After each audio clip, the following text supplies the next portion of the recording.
Yeah, so the final question then being, what was your greatest realization? Shaq, since you kind of brought the question, do you kind of want to explain it a little bit more? Do you maybe want to go first, or? I mean, I'll explain a little bit more, but I want to hear you guys um, kind of go through yours first. But what I Oh, kind of mean is a moment in time where something's kind of clicked in your head, and you were like, "Fuck," and like so many other things kind of dominoed in the mm, back. You're like, "Oh shit, yeah, because of," and then all of that shit made sense. But that came from a single point in time that kind of made it all click. Um, and like, if you guys have any uh, particular moments that you wanted to speak on, to where you realized some shit that you didn't realize for a while. mm, I mean, I could start it off. I mean, by as all you were means. saying that, it's that positivity for me. That was the biggest thing. I could pinpoint pretty much exactly when that happened. It was junior year, who I was dating at the time. It sounds so stupid. I know how stupid this is gonna sound, but we watched The Secret, Oh yeah, and man, it's not necessarily that movie. It was kind of the perfect storm where that ended up really helping me, but um, just this kind of power of positivity. Because I mean, I was a very negative person for a long time. Dealt with like slight depression. I don't know if you could attest to that, Shaq, but oh yeah, yeah, um, man. He was pretty fucking emo. yeah, Yeah. that's one way to put it. I mean, there was literally one time that person I was dating, I was playing this song, and she's like, "Why do you listen to this song? It's so sad." And I was like, "I don't know, I like it." So it was just one Yeah. of those things I didn't realize until I looked outside the box. But that started changing a lot of things for me. It didn't necessarily change a lot of my natural tendency to be introverted or anything like that, but it started from there, and it's only built until now. I've Since I'm naturally an introvert, I've had a lot of trouble talking to people or feeling comfortable with myself or whatever. So I took a job on being a tour guide for Chicago Pizza Tours, and it really helped me get out of my shell. I was able to talk to people, and I was able to relate it with, pizza, which is very easy to talk to. And I kind of felt like, I'm the youngest in my family, so I felt like the star of the show. So, that's like a huge complex for the youngest in the family. And that just really kind of snowballed for me to help me be in a way better mental state. And that was probably the biggest self-actualization moment I had, and it all just kind of culminated together with that one movie, weirdly enough. But I don't attribute that with the movie, because the movie's kind of bad, and it's a little dumb and self-inspirational, but it's exactly what I needed at that moment. And that's where things just started clicking for me. And it didn't all happen in one day. It wasn't like, bam, I'm changed. It took work, and it took time, and it hasn't been an easy transition, but it's helped me to be a lot better off and feel a lot more confident and better about myself. So that's a huge one for me. Okay. Well, as a kind of question to that though, do you have times where you struggle with remaining as positive? That you kind of like turn back toward like negativity. Absolutely. I mean, it's really easy to sink back into it, and you know, with with that change into positivity is also, for better and or for worse, I've been a lot more laissez-faire, a lot more like, hey, whatever's going to happen happens. I'm not going to stress about it. So a lot of de-stressing, almost to a fault, to the point where, and Shaq being somebody who's motivated by goals, you're probably going to think I'm crazy, but I don't really have a lot of goals set. But I also have the luxury of having somebody who is always setting goals and always kind of planning ahead. So that allows me to be like, hey, we'll just take things as they come and just get through it. So um, the big thing for me with not slipping into negativity is really just seeing where I was to where I am now, and just kind of keeping a big picture about it. And the small details will come as they come, but in the big picture, I know I'm a lot better off. And, you know, part of that is growing up, moving, getting married, being on my own, self-sufficient, everything like that. But, you know, that's a rambly way to say, yeah, I slip into negativity, but I'm able to really talk myself out of it. And sometimes I just need a day. At work, I talk a lot, so I'll just shut down sometimes, and that's just all I need. I just need a day to just kind of be in my mood, and the next day I'm back to it. So. Gotcha.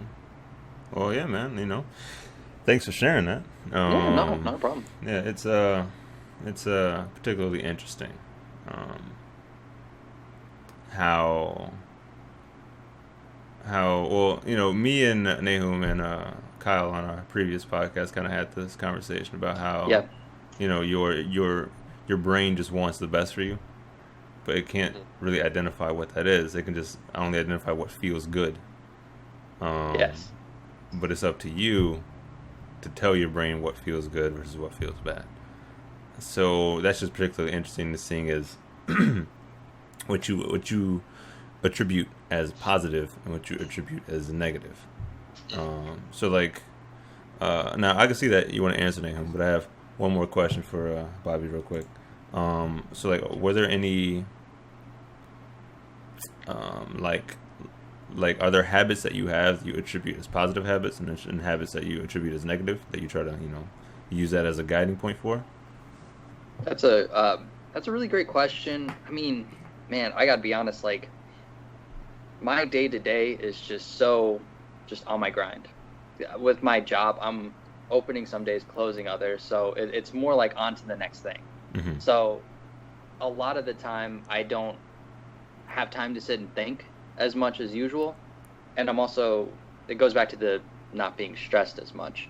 So I would say, man, just, let's say if you're a blacksmith, right? All you're doing is just pounding that metal, man.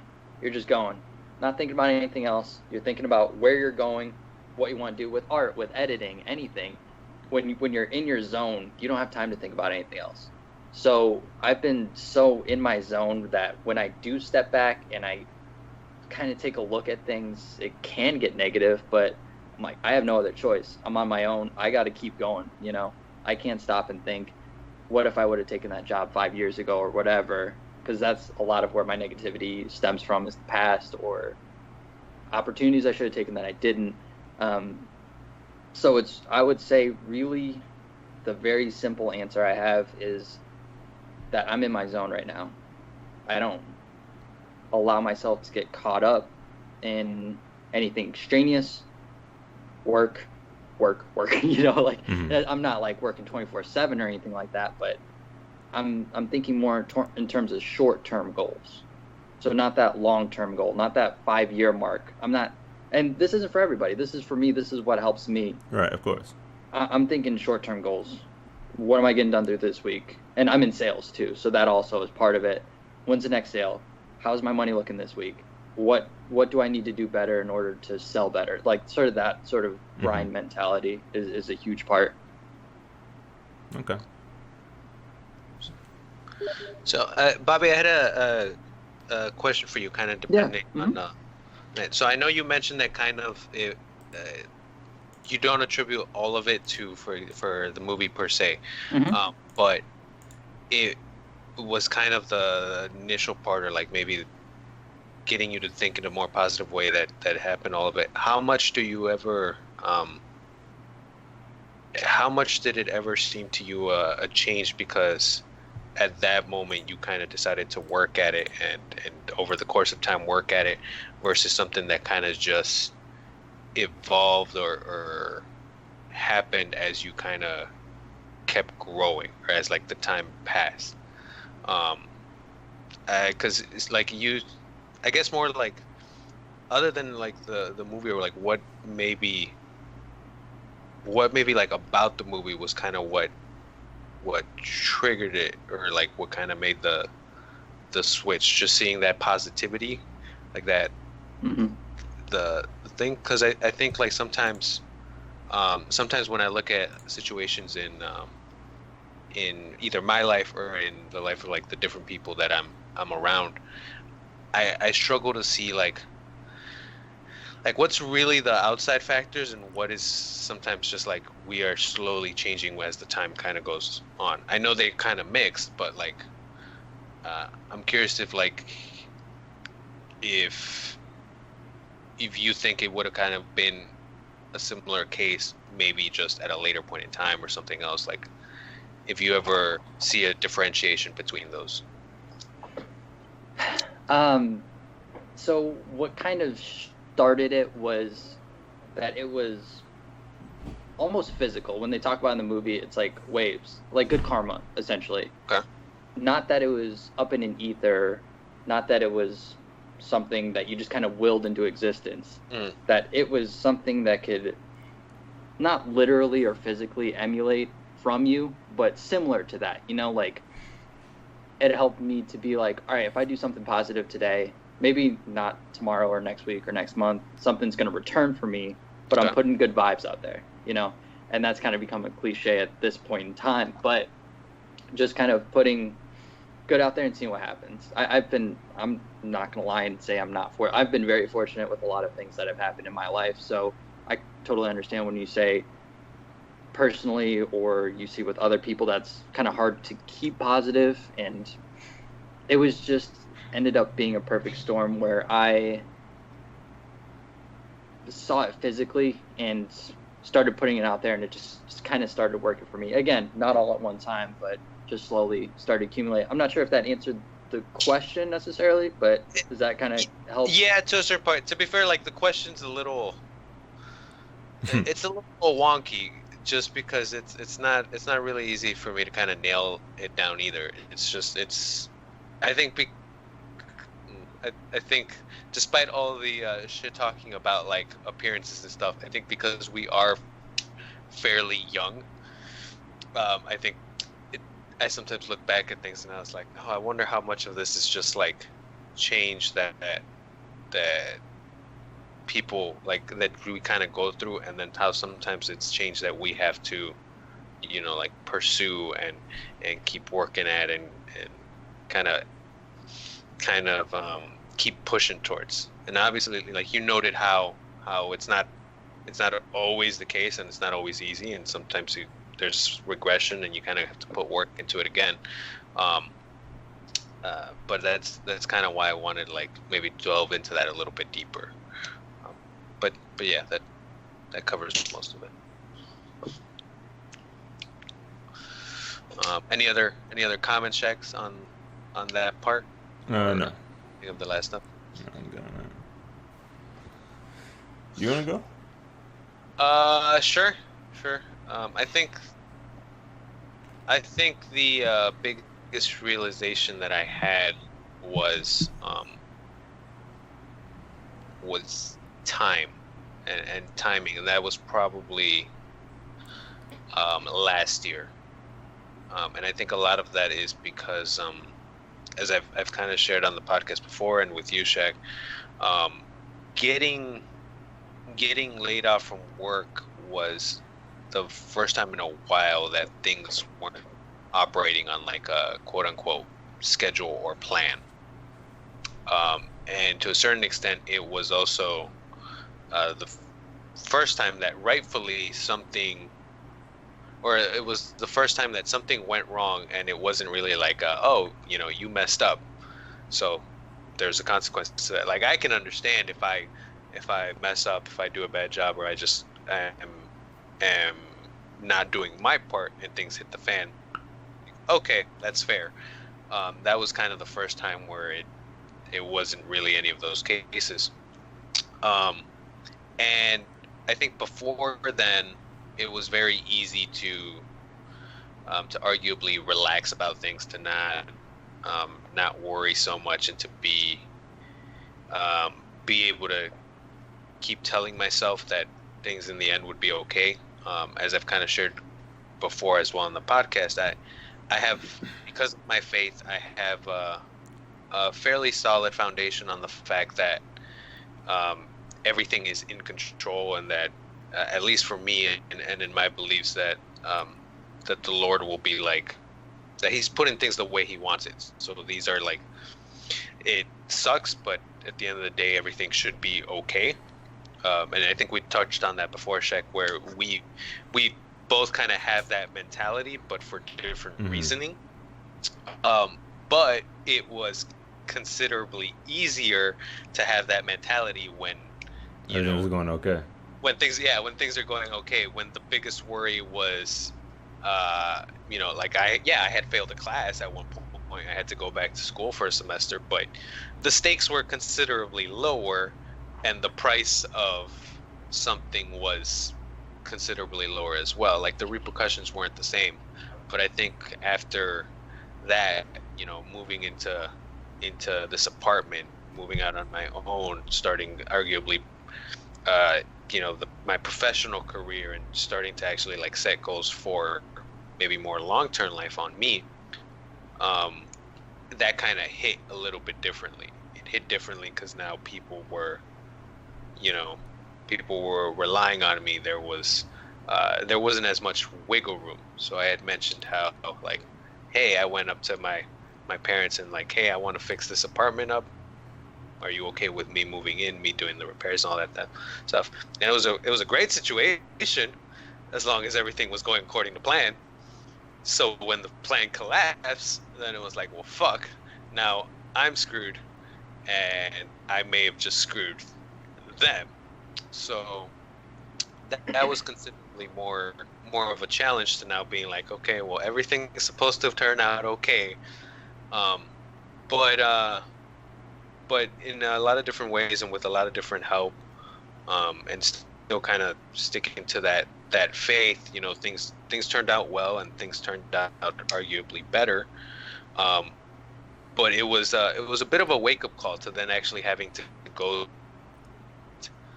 to be able to kind of, back up the stuff that I was claiming earlier. And the biggest thing that it definitely highlight was not just the fact that, like, the faith is more important when everything is going bad, but also the idea that, like, I kind of took a step back at that moment and realized that, like, oh, that's right. Yeah, I'm at the time, and I was like, well, 24 at the time, and I was like, oh, okay.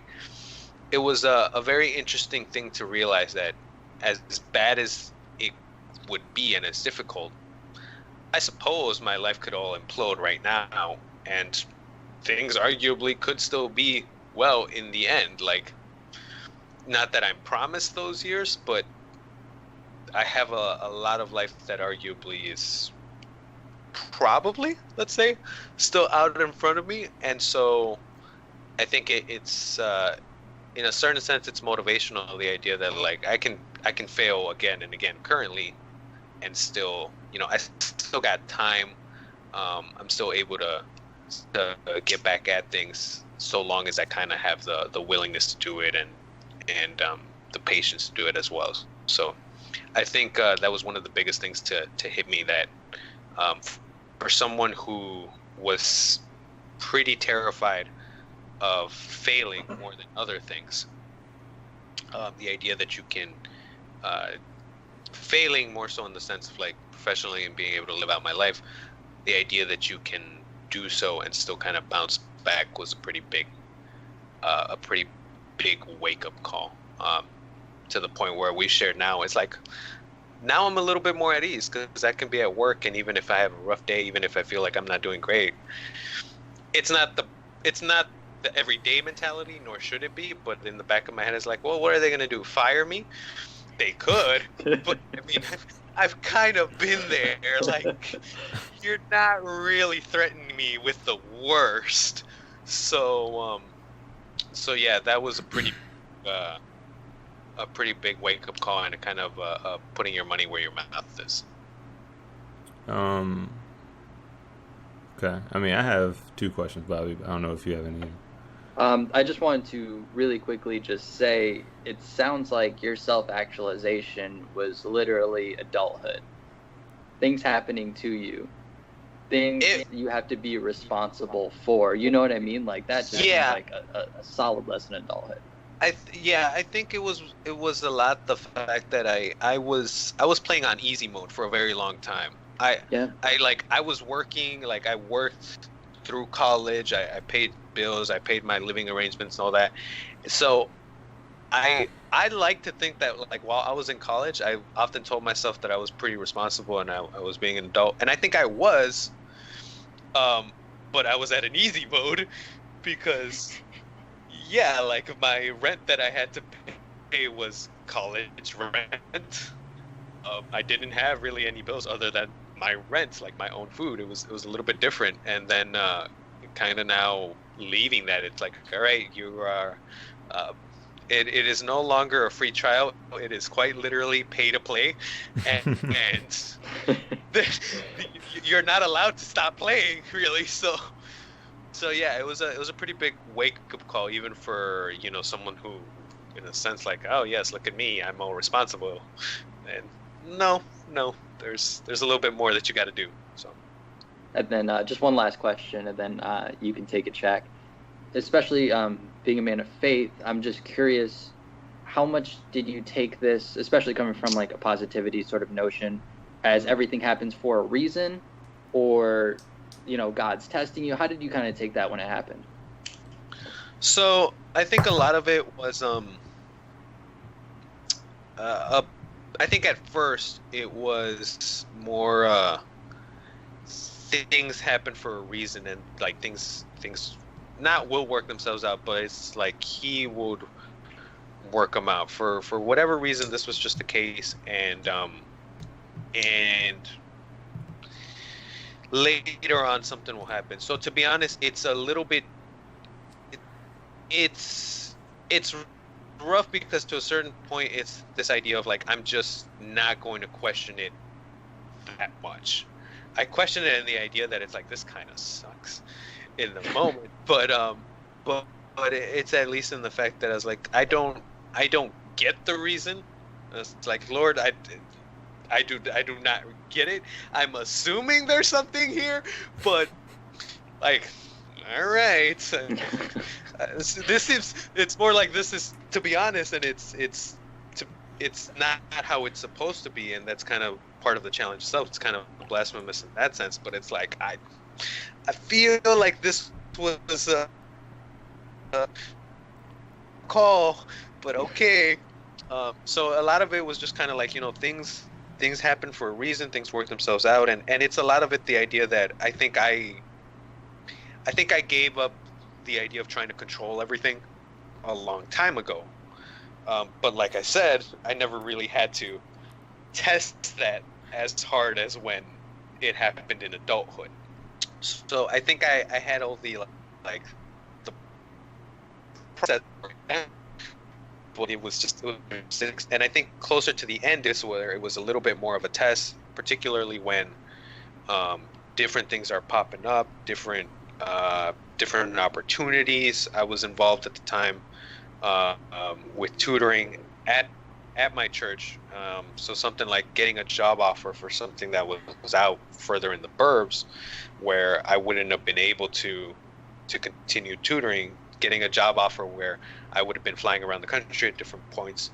Like, they were tempting things, and some of that was arguably stubbornness, some of that was also very trusting, but it was this idea that I'm wanting to hold to what I'm valuing and to what I think is important.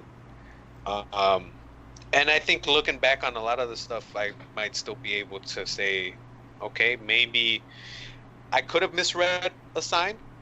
To be fair, the good Lord could have been telling me, you were supposed to take the job traveling for whatever reason.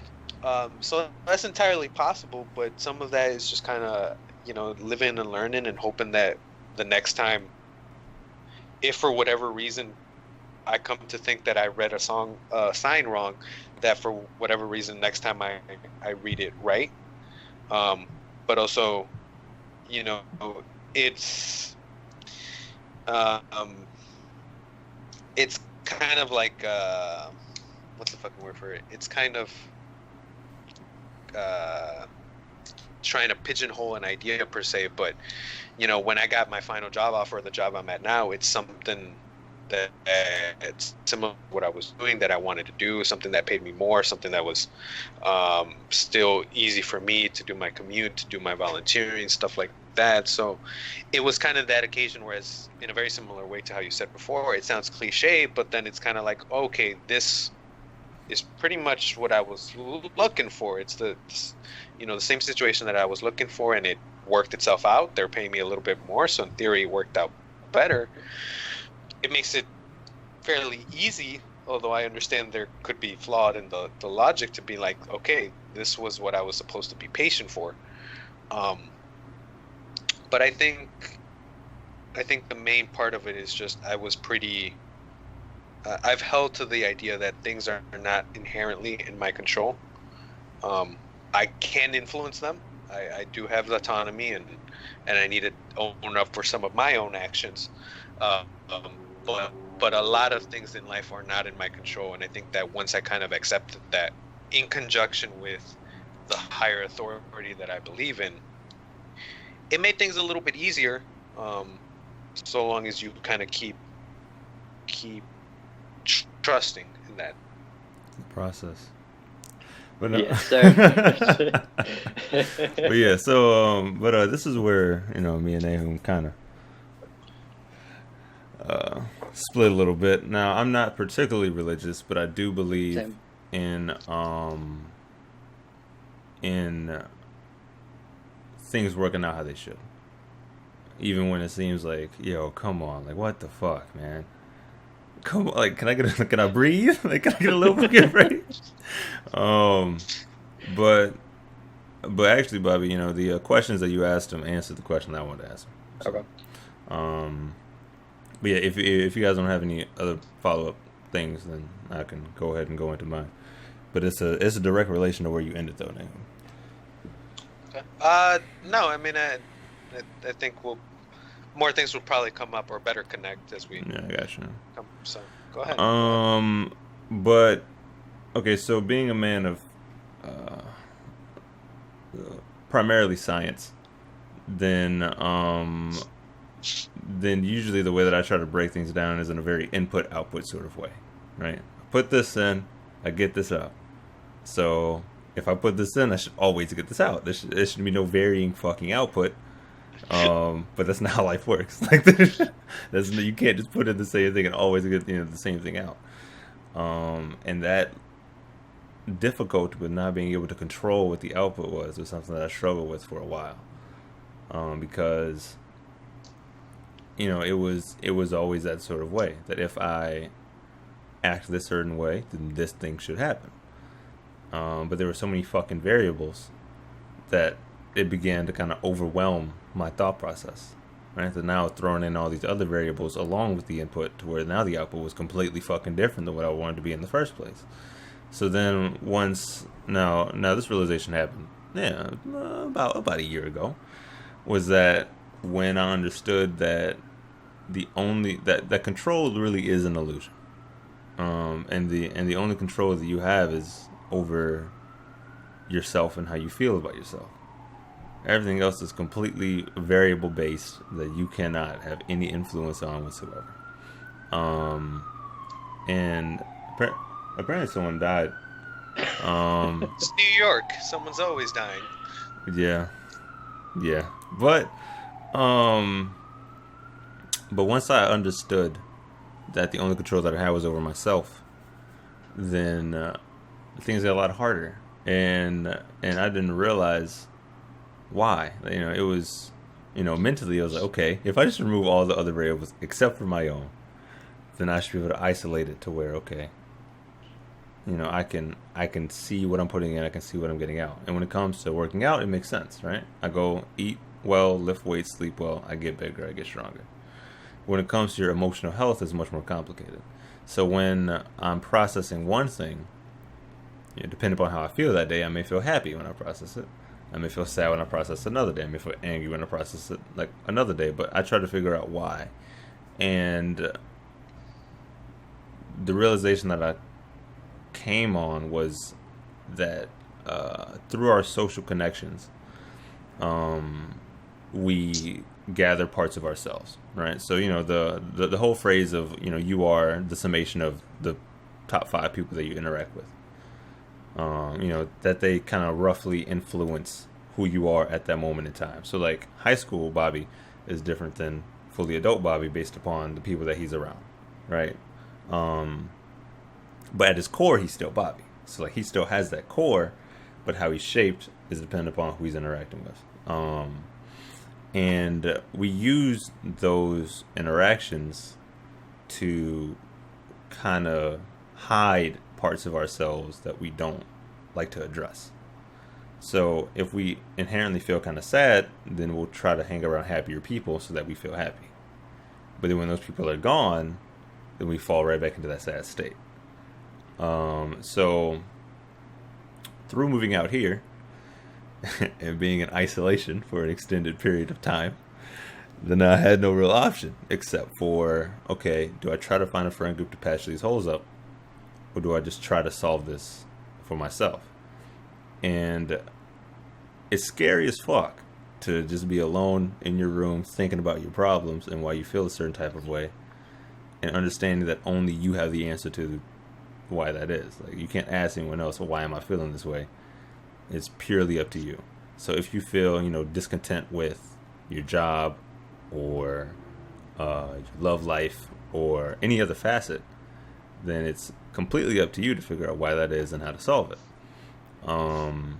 But the process of getting there is super fucking difficult because, you know, you got to spend hours upon hours in your own head, which can trend, you know, toward darker, which can trend toward darker pathways. But then once you figure it out, and you're like, oh, that's why I feel that way.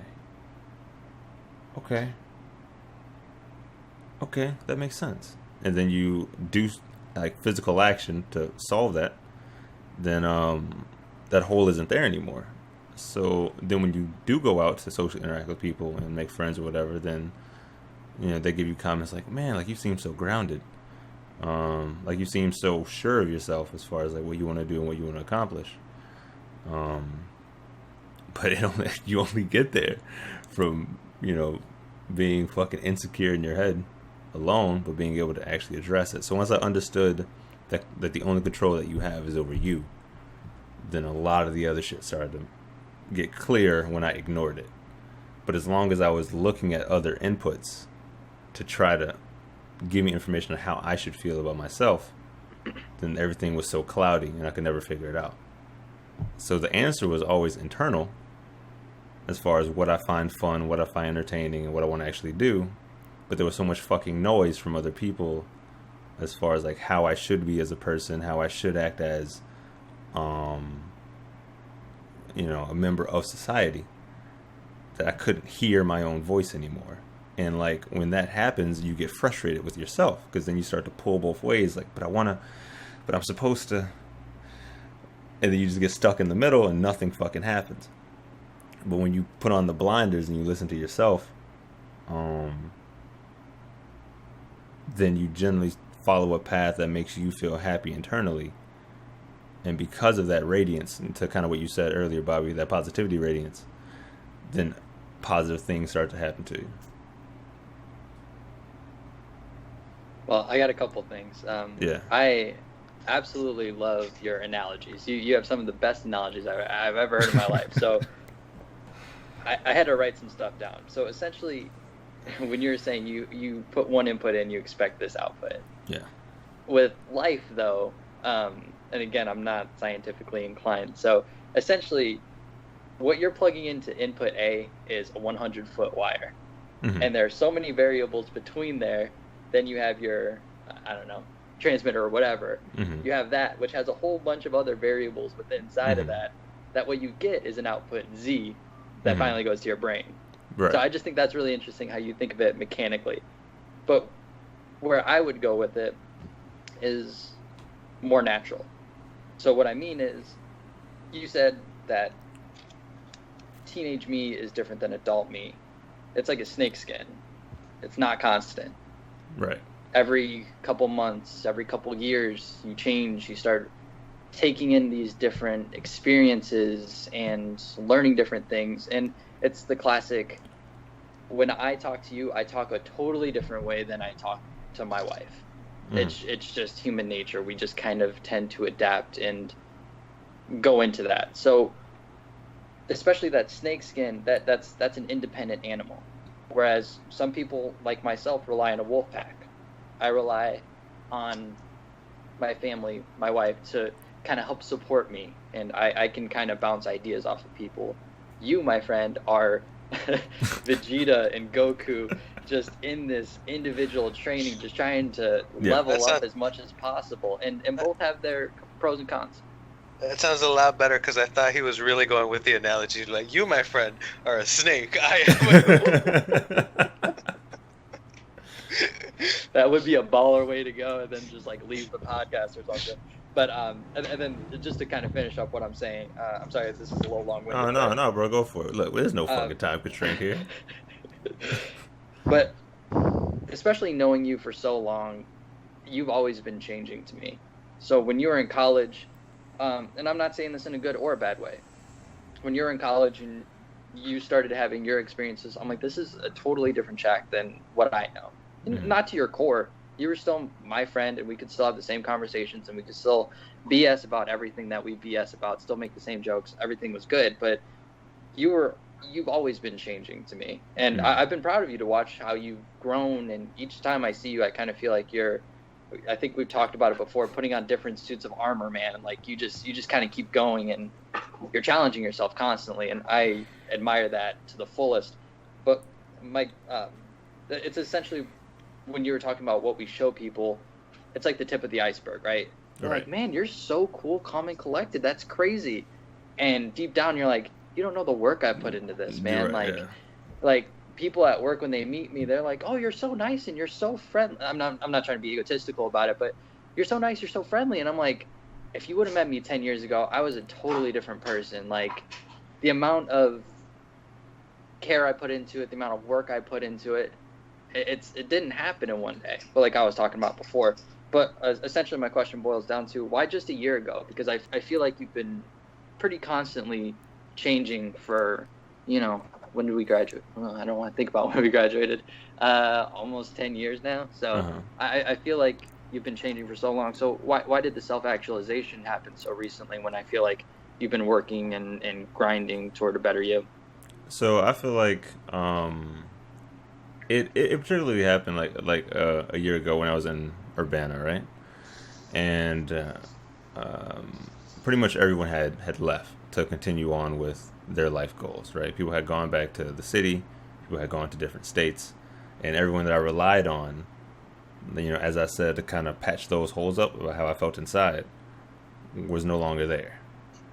So it was only me in a studio apartment in a college environment, and I was overaged for everything, right? Hashtag let that man be free. Let that man be free. So when I would come home from work and I would realize, like, man, like there's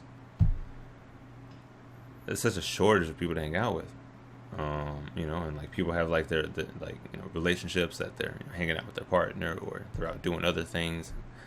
Really, the only connections I have is over the internet. Like, I don't have anybody here to help me process the things that I'm going through.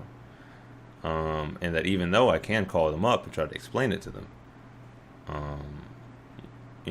they can't relate directly to how I feel, even though I try to articulate it as much as possible, and I can hear them, agreeing and shit like that. Like, oh yeah, you should do. The most time that you spend with anyone is always going to be with yourself. And you can lie to anyone on this planet, but you can never lie to yourself. You can try to coerce yourself a little bit, but the truth will always come up internally. Like, we fucking up. This is not what we're supposed to be doing. But meanwhile, otherwise, other people will be like, oh yeah, keep doing it. You're doing so great. And internally, you're like, you know how much I fucking hate myself. Like, this is not...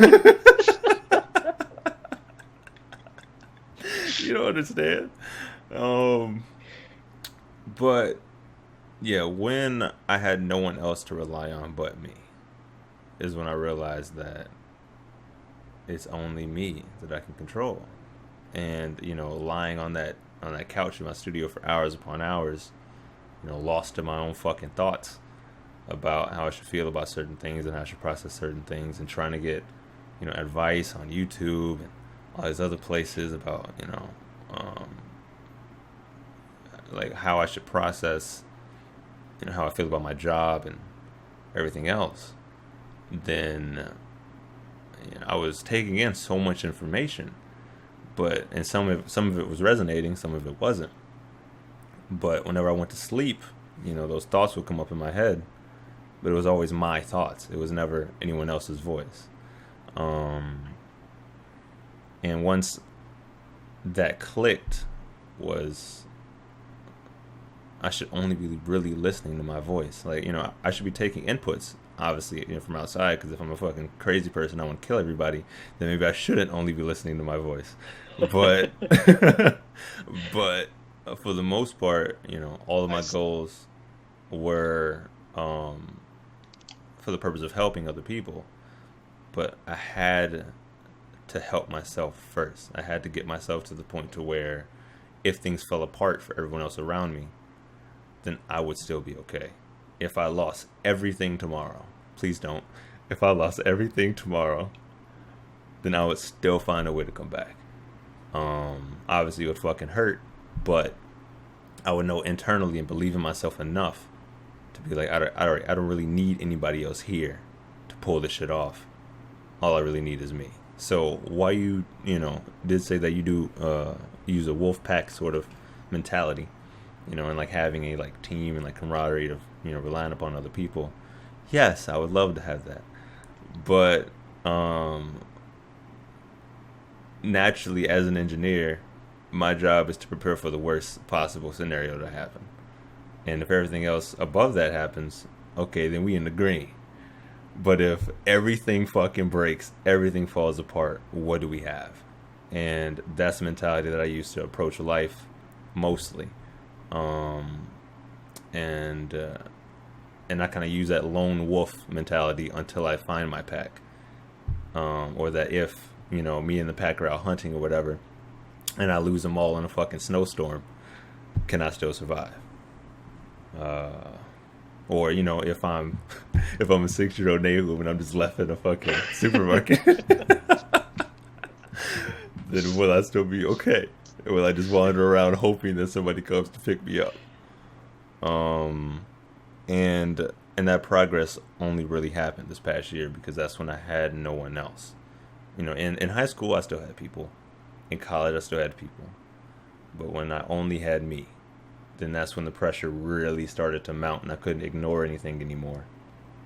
Then that's when that's when I experienced the most pain. But I learned how to process the pain in a way as a compass to tell me what I needed to go do. Which is something that I'll get into when I film my little mini-series, but it's like pain is generally the compass of where you should go, not what you should avoid.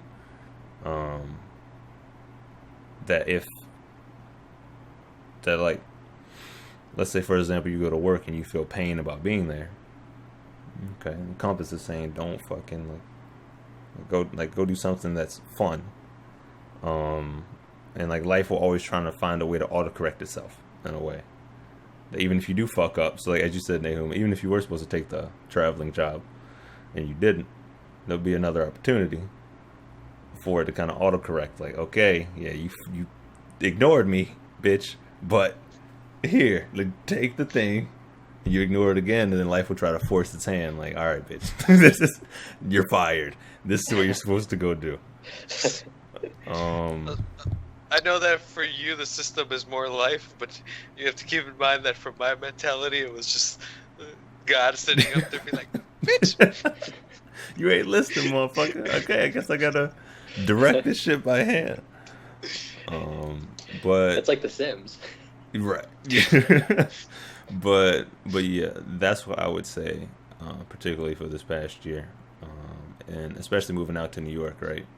being around 8 million people, but still feeling alone, was really dawning on me, because I thought that it was a purely Urbana experience. That because I was in a small town in Illinois, that's why I felt alone. And I come here to the one of the more populous cities on the fucking planet, and I still felt alone. So it was like, okay, well, we were able to change this variable. Now we're around people that, around the same age group, have varying, activities and shit like that. But we still don't feel good. Why don't we feel unhappy? Well, why do we feel unhappy, bro? And I ask myself these questions every day just to kind of, keep myself straight. But, you got to be able to face that music. I can't, I don't have a wife that I can ask, like, hey, babe, I'm feeling bad today, so what should I do? All I got is me. So I just got to be like, well, Shaq, yeah, we feeling kind of fucked today, ain't we? Yeah. Okay, anything we can do to, feel better? We can meditate and go to the gym. All right, fuck it, let's do it. Meditate, go to the gym. And then I'll, make some sort of progress. But I kind of have that internal dialogue in order to correct myself. Now, I assume, from the different challenges that have come up over the time of knowing you and the year in particular as well, I'm assuming that is also particularly I feel like whenever something hits you for real, like when you actually have a big L that you take, I feel that it hits you particularly tough, because in the sense with the somewhat more of the self-reliant and the lone wolf mentality, there's very little to pick up. Like, yes, I understand you're picking yourself up, and eventually you do, but there's it seems considerably tougher in the idea of trying to get back up after taking the L, because to a certain extent, I somewhat to the idea of like a little kid with their brother or their parent, like, okay, like, yes, I can take it now, or someone can be giving me the beating, but at some point when I just can't anymore, because of my different beliefs and how I deal with the things, it's kind of like, all right, fine, but you're gonna get it when the big guy upstairs deals with it. And so at some point it's just kind of like, hey. So like it's a very easy thing to eventually kind of like move past. I think it makes it easier to kind of, like I said before with your question, Bobby, to kind of move past the failure and or the challenge, because at the end of the day, when I can't really tackle it, it's just kind of like, all right, I'm swapping out here, and the other one just tags in. But with you, I feel like it's a little bit tougher because of the sense that on all the other things, it's easier for you to handle. Mm-hmm. But it seems very tough in the sense that, like, at the very end of the round, like, yes, if you took the beating, it's like, oh fuck, it's just that was all on me. Yep. That was like, I mean, I understand you're comfortable that way, but it kind of putting it together with the conversation with Kyle last time, it seems a lot tougher in the sense that the other quote that you gave last week was that no matter what situation you're in, you can take comfort in knowing that your best thinking got you there. Yep. Which means that in the cases where you do take the L, you're just like, well, you've put yourself in quite the predicament now, haven't you, Shaq? And it's like, oh, can I get out of this? Yes, I can. I am Shaq. But also, fuck'd you do this for, Shaq? Yeah. Why did we do this? I mean, yeah, that's precisely how I feel. Everything is always my fault.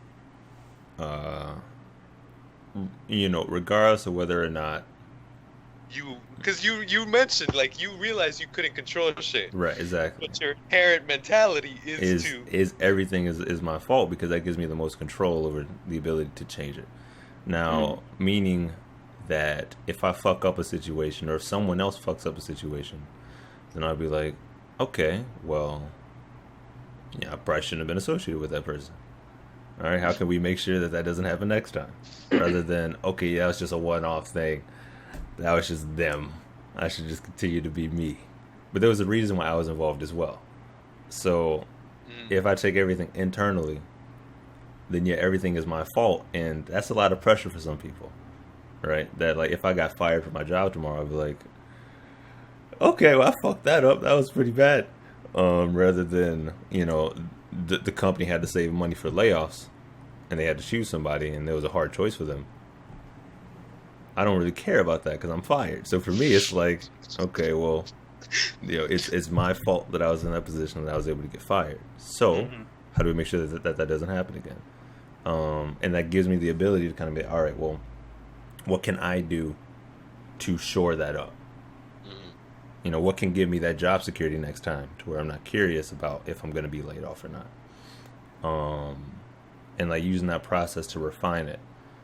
But it's a lot of pressure. It's a lot of stress. And that's why I meditate, to kind of try to relieve it a little bit. But what I kind of learned about myself is, as you kind of alluded to, Bobby, I just really love growth, and I really love putting myself under challenges and stress to where it's like, why the fuck would you do that? Just to see how I respond, right? Like just to kind of just to throw a what's the science monkey term? wrench? Nah. The like small strip of paper that you use to like actually test things. The like fucking litmus test. That thing. Just to like use that test on myself just to see, okay, well, am I as strong as I think I am? Because I equally think that I'm the greatest person to ever lived, but also that I'm not shit. Like I think both at the same time, and I live within that little bridge in the middle. And whenever I feel bored, then I feel like I need to test that greatest side. And then if I'm not great enough, then I'm like, okay, then I will be next time. And then I'll grind my way up until I'm able to accomplish that. And I'm like, all right, next test. Which is why, when I told you that I was moving out here, Nahum, and then I was here for like a couple months, he was like, so do you think that you'll be out there for an extended period of time? And I was like, I don't know. For sure, probably a couple months, but I don't know if I'm going to get bored or not. Like, I don't know if I'm going to need to go somewhere else where I don't know anybody again and try to do this again. But yeah, it's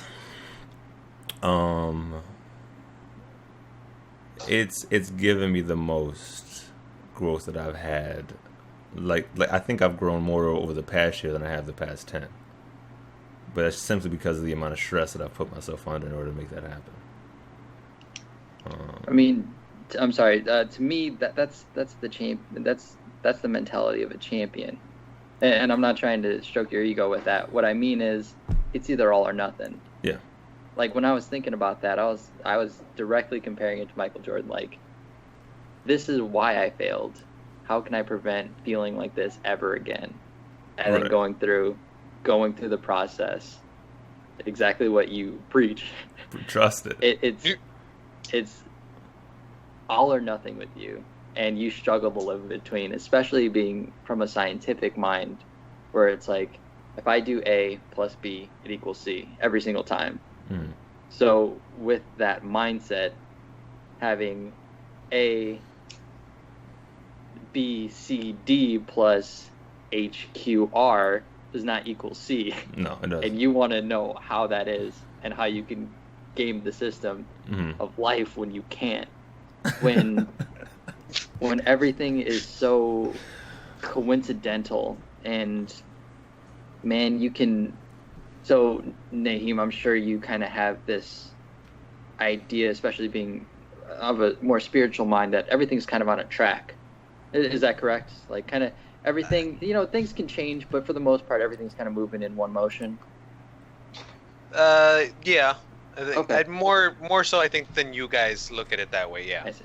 So for the sake of this analogy, everything's kind of moving in one way, but with the way the world is, like, I could just open my door, jump out my window, and just yeet myself out of here. But it's something intrinsic that doesn't allow that, right. Which I find really interesting. So I think you two are so interesting as a group because there's one person who kind of believes in this intrinsic and kind of the not knowing and kind of, you know, you rely on God, where Shaq, you're very much, this is my fault. I'm taking this on. I'm responsible. Even when it's somebody else, I'm responsible for this. How can I make sure this doesn't happen again? So I just think that's really interesting, but that's a very rambly way to say that feels like a very, for one, unique, for two, elitist, not in a bad way, of course, elitist mentality where it's either all or nothing, and if it's nothing, how am I going to get back to having everything? I mean, yeah, it's that, yeah, I want my life to be the best version that it can be, right? And as Nahum has brought up multiple times previously on the podcast, he was like, Shaq, I feel like you would struggle with the idea of someone settling for anything, let alone something, but anything. And I was like, yeah, absolutely. I would completely fucking hate it if like someone just kind of said, yeah, this is good enough. And then as you said, but you could be more.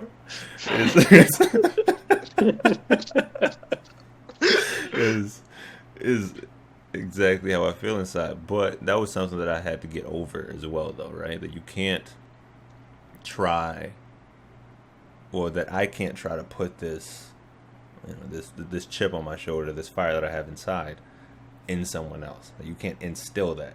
If they have it, you can throw some like kindling on it and like kind of grow it a little bit, but you can't take yours and put it in someone else's chest. That's not how that works. And for me, I would get frustrated when I couldn't.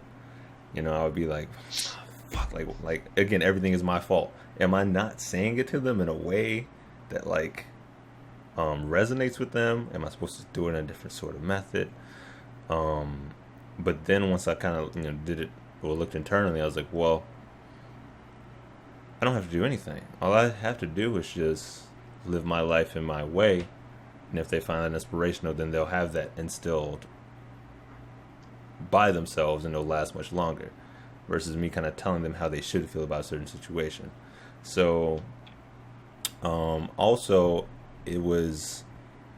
Okay, so I love competition. You're well aware of this. You know, whenever we play basketball, and I get really fucking upset when you beat me with some bullshit. Mostly when I make insane shots off the backboard and go underneath you, hit the corner of the backboard, with some crazy fucking layups, or your shitty fucking Dirk. You know, it thoroughly pisses me off. And even though I have a good time playing, still internally I'm like, fuck, I need to get better in order to win. That feeling of competition is something that I love as well. But what I've grown to realize, right? So particularly like coming out here to New York, I was like, all right, well, I gotta level up. All right. So in order for me to really compete out here, like I need to be better socially. I need to be better economically. I need to be better, you know, hobby-wise, just to be on the same level as these people out here. Because in my mind, it was like, you know, I kind of had them on like a little pedestal, like, you know, everyone's operating on a different fucking wavelength. And then you start to climb the mountain, and you kind of looking around, and you're like, wait, there's not that many fucking people like this. You know, even though I've put myself in a different environment, like there's not that much competition. So then you start to, okay, well, how far up this mountain can I get? And you start climbing more and more, right? So you start picking up more hobbies, doing more shit. And the competition just naturally takes itself away. You don't have to worry about trying to sabotage anybody, trying to point out someone else's flaws, saying they're not enough, they're not doing this. If you just focus on yourself and be the best version of yourself, naturally you'll rise to the top, because so many other people are struggling with the noise that they can't deal with. And once oh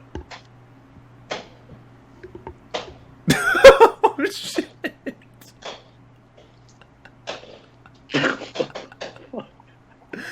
the fuck is happening, bro?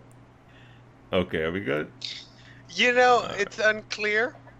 It sounds like either someone's throwing on a body or a bag of ice. One of the two. But yeah, as you focus internally, because you worry so much about how you measure up to other people. That's just how we naturally are as humans. We always want to socially compare.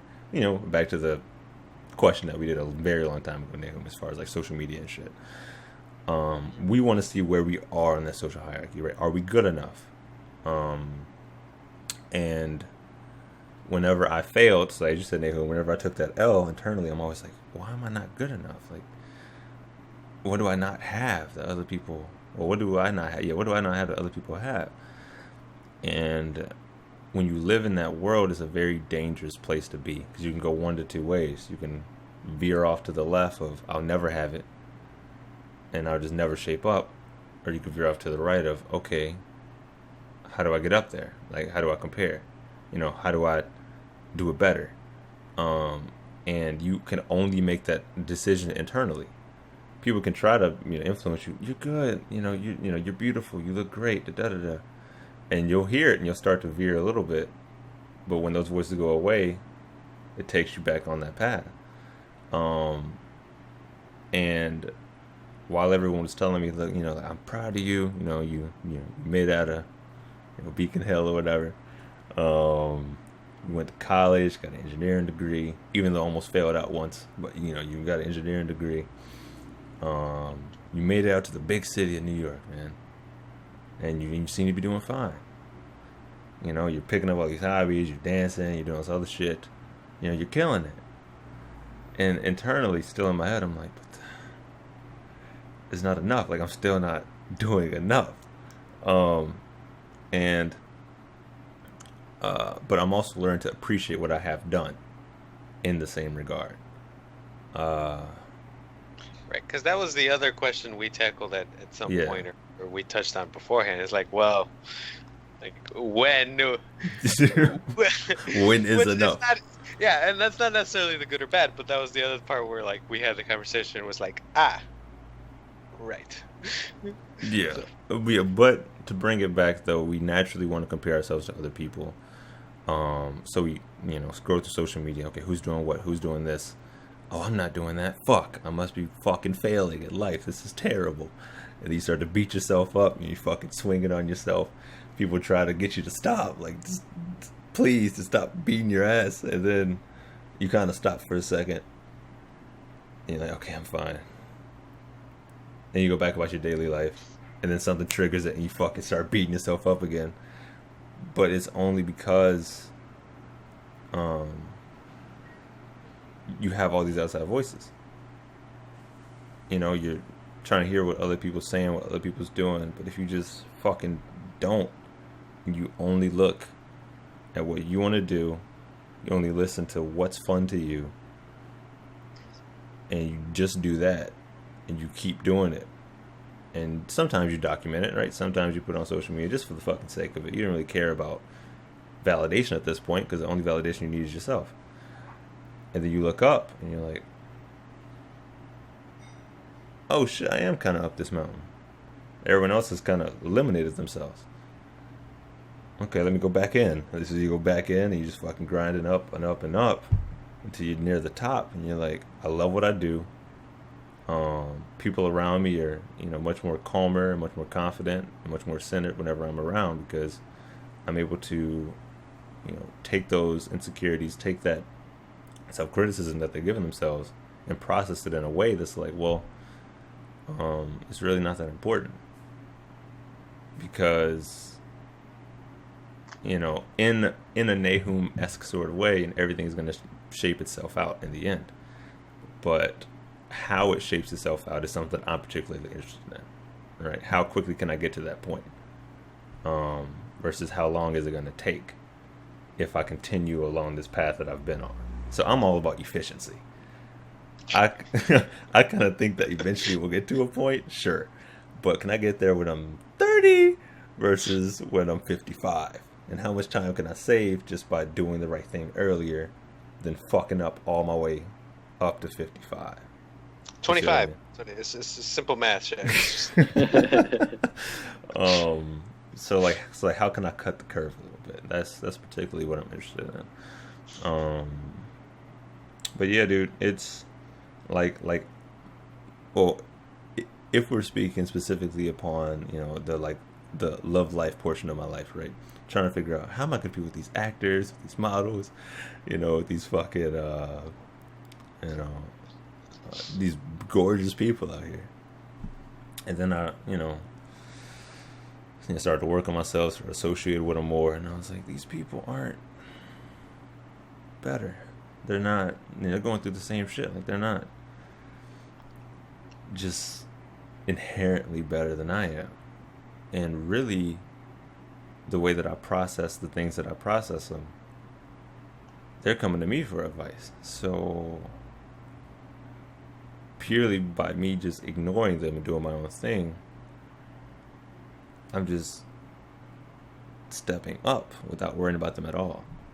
And then that was the second biggest realization that I've kind of had, was that there's no competition. The only comp is you. You either clip yourself in the fucking legs or you're your own coach. But there's zero comp at all. It's pretty liberating, actually, once you gotta make it to that point. I would compare that to track, because I was just thinking of this analogy. You know how in track they have the turn, right, and the person on the inside usually has the advantage.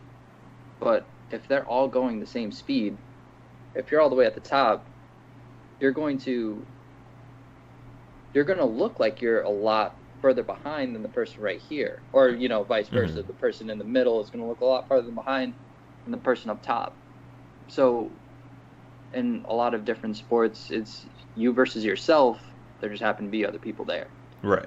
It's not a direct competition with anybody. It's like you said, you use competition to motivate you. You want somebody to one up. But in certain situations, and especially in life where it's not as A plus B equals C, it's you versus yourself and all the millions of variables in between. Right. And then, once I realized that I'm just in this race alone, then I was like, okay, then no other variables matter other than, A. So A equals A. That's the only constant. So if I can control A, then I know what I get. So that's the mentality that I started to adopt, was, okay, well, sure, we have all these variables, but if we just start to remove these, not, just eliminating friendships and shit like that, that's kind of wild, but just like, if we only think about things from internally, how do I shape up today than I was yesterday? It's like, for example, I was pissed at myself this morning because I didn't go to the gym because I was drinking last night. So when I woke up, I was kind of like groggy and shit, and I was like, fuck, I should really go to the gym. And then the other part of me was like, we shouldn't, bro. We should just sleep. We can relax. We've been to the gym this week. And I'm kind of like having this back and forth, which, we all kind of have, as far as things that we should do versus things that we want to do. And today, the things that we want to do won. So I just fucking stayed in, made some wings, and watched some YouTube videos. That was a very hard lean the opposite way. Yep. Very hard. You started the story saying you were just gonna stay in, which is. Yep.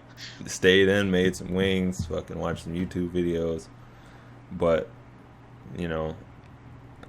I accept the fact that the version of myself this morning was not the optimal version. So we start again tomorrow. Tomorrow morning I wake up, we go to the gym. You fucking right, we go to the gym. Because it's a reset. Every day is a reset. Truly every moment is a reset, but at least we kind of get like an indicator when we go to sleep and wake up, as far as what we can do after that. And that gives me solace that I can completely fuck a day up, and the next day I'll be like, all right, we can get back to it. But yeah. Now, really quick, days of the week are constant, which is why you like them a lot. that makes so much sense for you. True. Because you can just say reset. You know, it's the only one of the very few things in life that is guaranteed to happen. You're gonna wake up the next morning and it's a new day. Mm-hmm. That's well, yeah. For the most part. If you have an all night or whatever, well, but you know what I mean. It's time is he was the most mechanical thing for you. He was more so speaking on death. That's what I think he was talking about. But it's something you can rely on, where there's a beginning point and an end point within a day, and you can control what's in that day and then reset and go through it again. Yeah. Yeah, so even if I completely fucking botch a day like I kind of did today, where I just stayed in and slept and shit, then I know that, all right, well, then we got to do better tomorrow. And we'll be better tomorrow. And if we're not, then we're like, okay, bitch. Hey, Tuesday. But, you know, but eventually you got to hold yourself accountable and actually do it, rather than just saying the next day. But yeah, I'm my biggest fan and I'm my worst critic. I roast myself so much, dude. It's kind of unhealthy how much I fucking roast myself, but that's how I get myself to like do things. That's just how I operate. But yeah. Do you have anything else, Nahum? No. I think the last big thing that was to touch on was kind of that, because they're like, oh, the when is it enough, the happiness in that sense, because it's like, okay, I think that's the one that's often like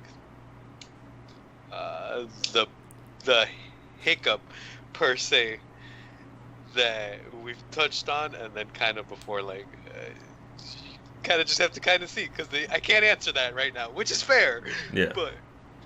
But yeah, I don't know when enough is enough, dude. That's one of the trickiest parts about starting a new hobby for me, is that I feel that even if I buy so much shit and I go into like $200,000 worth of debt, I'm not. But if I go into $200,000 worth of debt, I can pull myself out of it. I'll be all right. So I have this like delusional part of my brain that no matter how bad it gets, then I'll be able to pull myself out of it. But that puts me to where I start to do really ridiculous things just for the sake of doing them, because I feel like I should be able to do it.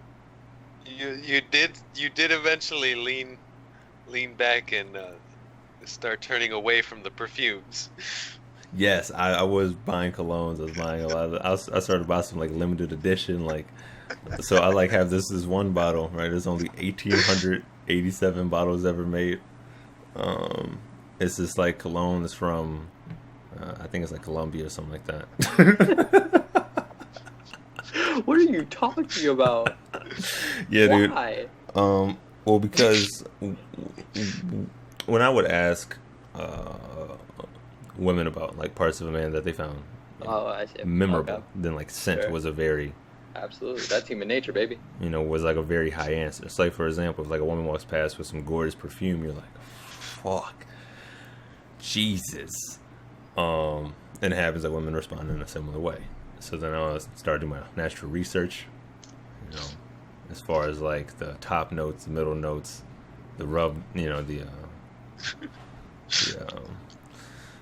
the burn down, I think it's called, like as it ends, like what scents release then versus when it opens.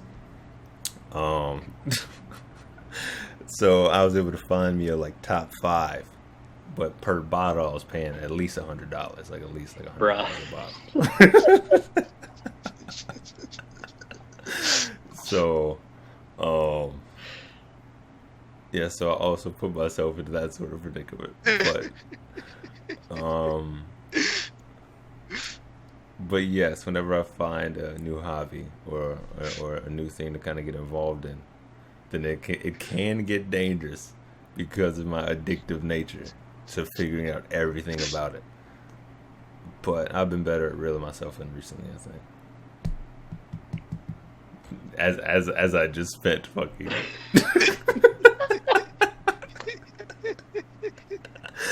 and exorbitant amount of money on the camera. There was a point in the middle where I was going to make the note. I was like, I mean, you're happy.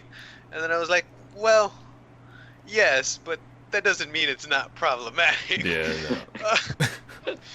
It's also on the point where earlier we're like, yes. So, but I think I have a handle on my addiction. But Shaq, that's why they're called addiction. Yeah, man, I'm pretty fucking weak. If you tell me something's gonna make me better, or give me something I don't have, then I'll be like, all right, yeah, let's fucking say it. And you'd be like, but it costs, and I'll be like, yeah, all right, sure. But that's interesting because from your background, you never had that opportunity. Exactly. Before. And now you're a self-made man. I would argue, especially with your variety of hobbies, similar to a Renaissance man. You want to get into something, know all about it, move on to the next thing. Very similar to, a Renaissance man. So that's just really interesting to me. And it's also very interesting that you are such a rational person that can fall into such delusions. Your words, not I'm not trying to throw shade on you or anything. I mean, completely. Because you're so because you're so confident, and you're like, yeah, I could totally do this thing. How much does it cost? Just go down that. Just fucking run it. You're someone who feels like you have something to prove always. And that's a mixture from all of your experiences and everything like that. So that's just really, really interesting to me. And as crazy as the cologne thing was, when you said what it was for and started explaining it, I can see how your mind is working. Yeah. And especially when you're thinking of your inputs and your outputs, what's logically going to come from, this investment today should be this tomorrow. Right. Yeah. Pretty much every purchase that I make, I try to see it as an investment within myself. Mm-hmm. But this is the issue, because I feel like if it's investment in me, it's worth it. Versus if it's an investment in some other object for some other reason, then I'll try to cheapskate it. So you're bad at giving Christmas presents, is essentially what you're saying. But if it comes to buying gifts for myself, I'm like, yeah, I deserve the best. Give me the 5-star shit. Yeah, dude. It's I try to this is also something I'll kind of go into within the mini series. But every decision that we make is emotionally based and then logically reasoned. Right. That whenever we make a choice is emotionally backed. How's this gonna make me feel? Is it gonna make me feel happy? Okay. Then we start to rationalize why we should do that thing. But we don't do things rationally first. Rarely does that happen. To where we're like, okay, if I have no emotions, then how should I go about this? And that's how I tried to live my life for a number of years. And I was wondering why the fuck I was unhappy. And then once I was like, okay, look, dude, just acknowledge the fact that you have emotions and understand that they play a part. But use them in such a way that it doesn't control you. Use it in a way that it directs you, and then allow your rational mind to flourish, rather than just try to stuff the rational down the emotional's throat and say, you don't exist, bitch. That doesn't work. I tried. So essentially, you wanted to be a robot. Yes. But you found out you're a human. Yeah, that's it. It took me a number of years to figure that out. Yes. I want to be purely input-output based, but it doesn't work. Sad to say. Humans are just fucking inefficient and stupid.